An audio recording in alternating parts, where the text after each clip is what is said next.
And what street was that synagogue located At on? the corner of Taylor and Euclid Heights Boulevard.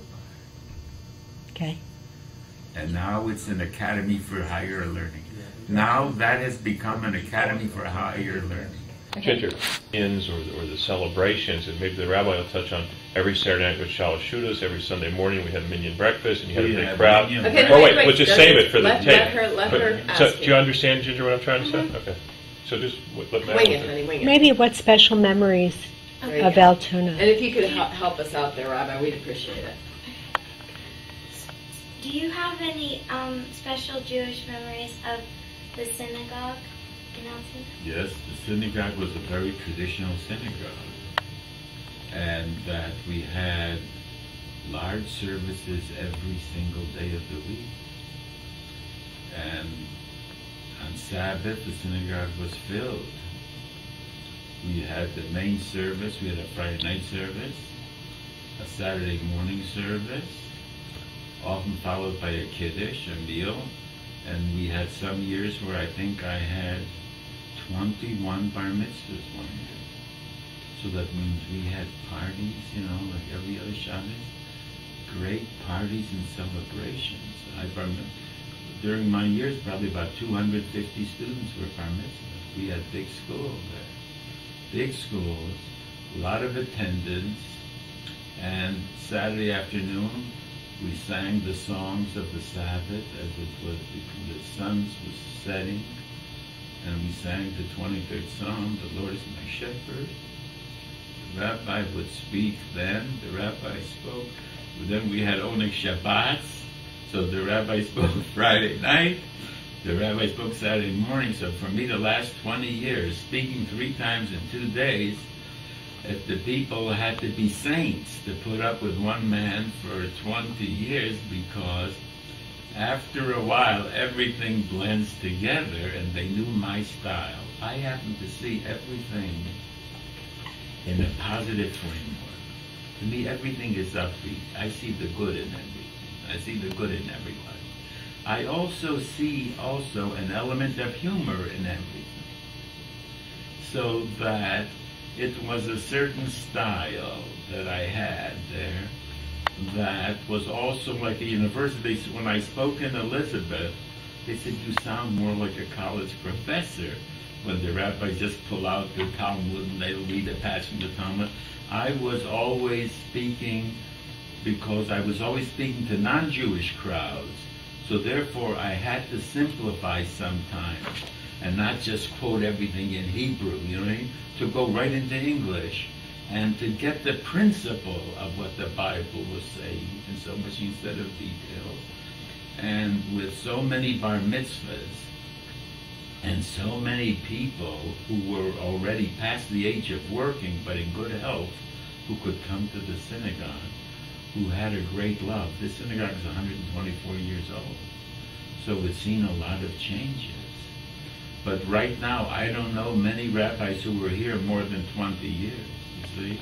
And that I was given the title here, and Joel was one of the people that helped to achieve that, the title Rabbi Laureate. Laureate is like a laurel crown, comes from the Greek tradition. The highest philosophers, the poet laureates, they were given a crown of laurel wreath and flowers that they wore when they recited their poetry. So this is a tradition bound, and as far as I know, there is only one worldwide known rabbi, Rabbi Kushner, who travels the world and has his headquarters in Boston. He is only the other rabbi ever given the title of Rabbi Laureate. That is a lifetime title. And I should say, I hope that mine would extend until the Messiah comes. Even if I'm not here, my spirit will be in this congregation. I consider this congregation my home, and the young man sitting across here from me is one of the people that I consider a member of my very close and intimate family. Do you have a special message that you'd like to send to Joel Hollander? Pretending that if he wasn't here.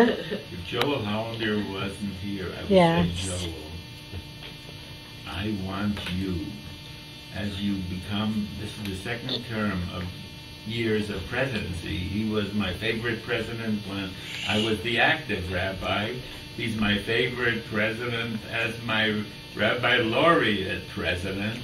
I would just say, Joel Hollander, I want you to know that you have sustained me when we went through difficult times in this congregation, like every rabbi does. Your friendship, your spirit, your advice, and your kindness sustained me more than any member of my own family could. And that, I hope, that God will bless you with long life and good health, because I feel not only the dedication and the brilliance that God has given you is such a great asset to this congregation and this community, that I pray that God should watch over you, protect you, keep you away from any dangers, and your wonderful wife and your wonderful daughters, you should see them in fulfilled happiness, and God should enable me to be well enough to be there to share the joys of the family. And I thank God every day for the friendship and the love that I feel for the Hollanders, which they reciprocate for me. And I pray that he will be able to, this congregation, when I came, I was told, Rabbi, Mr. Port, who is a great man in my estimation, told me, Rabbi, I'm afraid the congregation might be on its last legs. The only survival this congregation can have is to merge right away, because we may go down. We're not in the right part of town. And here it is now 30 years later. Joel Hollander is president. The spirit is upbeat. The university, the community, we have university communities. Now we have doctors' communities coming in here. And I see a great future for Altoona, a great future for Agudath Achim and for the temple. And we need, I wish there were even more Joel Hollanders, but I feel his influence is being felt by the entire community. And I am so happy to be able to come here to visit on happy occasions. Okay, last question. Do you have any dirt on Joel Hollander? Ginger has some Forget questions. that. No, she doesn't. Ginger has No, That was she the doesn't. question. No, she's just going to say thank you. I'll be done. Do you have any dirt? Joel has taken a bath, I heard recently, so any dirt anyone would be a misinformation. It would be malice or misinformation. There is nothing ever. There are no faults in Joel Hollander. He's the closest person that I know He just spoke to my mother this morning. that only wants to, fulfills the commandment to be happy. Joel fulfills this ideal of Judaism. To be happy is a mitzvah, but an even greater mitzvah derivative is to make others happy.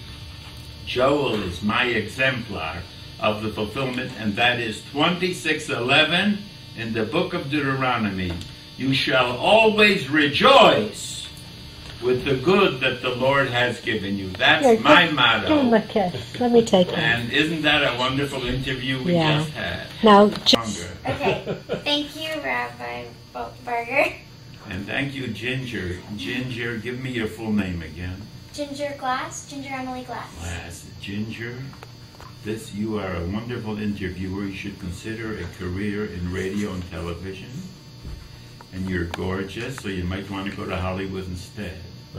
But in any case, this has been the most enjoyable interview, and you have helped me clarify my own thoughts with your very probing and yet very gentle, but probing and very profound and appropriate questions. I think you're wonderful, and I bless you also. Thank Okay. you for the interview. Thank you. Yes.